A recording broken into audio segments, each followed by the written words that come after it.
VODs of some of the games we saw earlier. Of course, Moletrap was sick, so he wasn't able to cover these games. We had John, the translator, and Mr. Che covering them, but now I'm going to be re-recording these.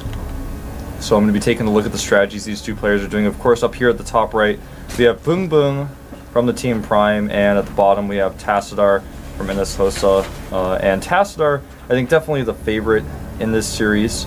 To be perfectly honest, I felt like Tassadar should have been able to do better in this series. To be perfectly honest, I thought he was going to take it. Of course, Tassadar's play has been inconsistent in the past, but in Code he has had a few really nice shining moments. His PVT always impressed me. His PVZ has always been a little bit, I guess a little bit sketchy. He doesn't always do the best with his PVZ. Sometimes his timing attacks work, sometimes they don't. He doesn't really show a great understanding of how to play smartly through the mid and late game. So we'll see how he does in this best of 3 here against BBoongBBoong.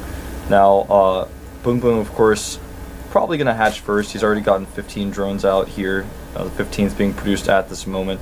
This is, of course, one of our newer maps. It's the Cloud Kingdom map. You can see how the center structure here is. Since I'm observing, I'll just kind of highlight this a little bit. It's one of our newer maps. Large ramps here in the center.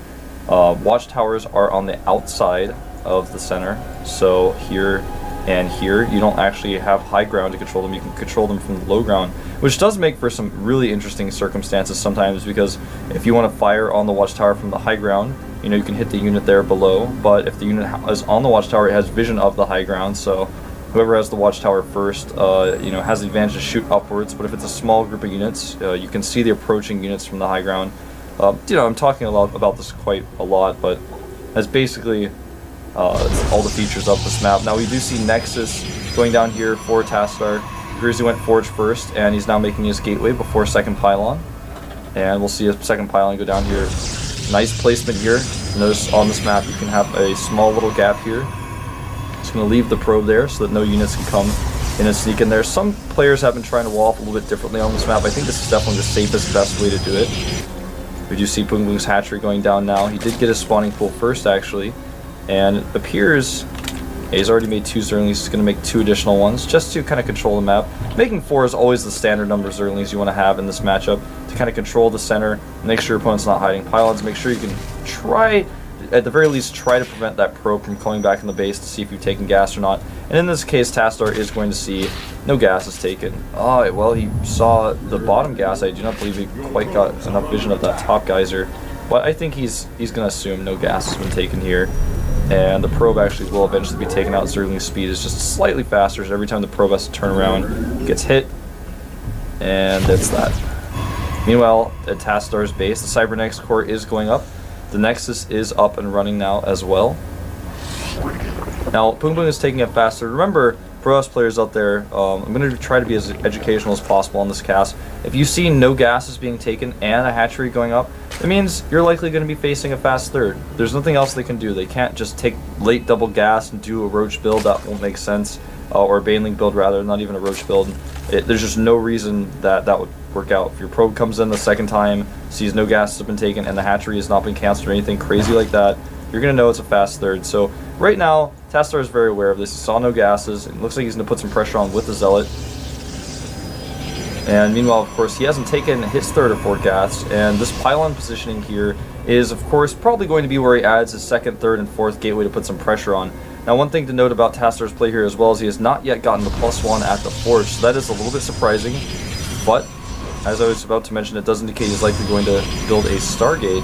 Now, all of these things are very unknown to our Zerg player right now. He does have the Overlord. It's not close enough to spot the +1 on the Forge, though, so that's something that's really important to note. He doesn't know if Tassadar is getting +1 or not. It's something he may want to check. Of course, his Overlord's already been damaged, so it's going to be hard for him to kind of push out there and check that, but, you know, now it's too late. Now, actually, I'll take it back, he can see that, just barely, so nice positioning there, nicer than I thought. Meanwhile, this is getting droned up a little bit. As you can see, the Zergling count going up just now to 8. Doesn't really want to worry too much about his Zergling count, because obviously without speed they're not going to be very useful anyways. I like this though. He's looking for probes. He's going to find this one, because no matter what, when you go for a fast third, the pros player is going to want to put some kind of pressure on, whether it's Stargate with 4 gateways and +1, or if it's just +1 super fast gateway pressure, or if it's an all-in with more than 4 gateways. There's tons of different possibilities, and it looks like Tassadar is going to be adding his 3 gateways here to have gone down, and he's actually not cut pro production, just to wait a little bit longer.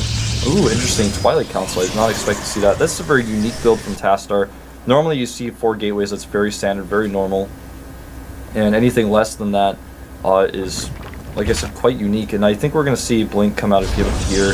You may even get a fast robotics as well. Although his gas is getting up a little bit high here, he could try to do some sort of Dark Templar play, which can work against this fast third base, but BBoongBBoong is getting his layers, a really nice timing here. He's got an Evolution Chamber going down as well as Roach Warden, so he's going to start Roach production pretty soon and start getting those upgrades out. And of course, with the Spores, he's able to make the Spores with the Evolution Chamber, and he can make the lair.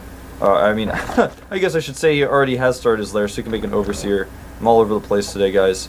And we do see now multiple more gateways going down, and it is going to be Blink. Dark Templar, not the best choice if he's going to go for that later timing. And so it looks like we're going to see a +2 7 gateway Blink Stalker timing. As you can see now, he's gone up to the 7 gateways. He may make an 8th one, but 7 gateways is a little bit more normal. He's not going to have an Observer with this though, and he is getting a Robo now, so he can make the Observer, and all of the timing for all of this will work out. There's several different ways you can do this. You can skip the Observer, you can skip the Robo in favor of getting an additional gateway, going up to 8 gateways. Then you can use more of that gas, of course, on Stalkers. You can have a more Stalker-heavy push rather than warping in Zealots with some of your attack.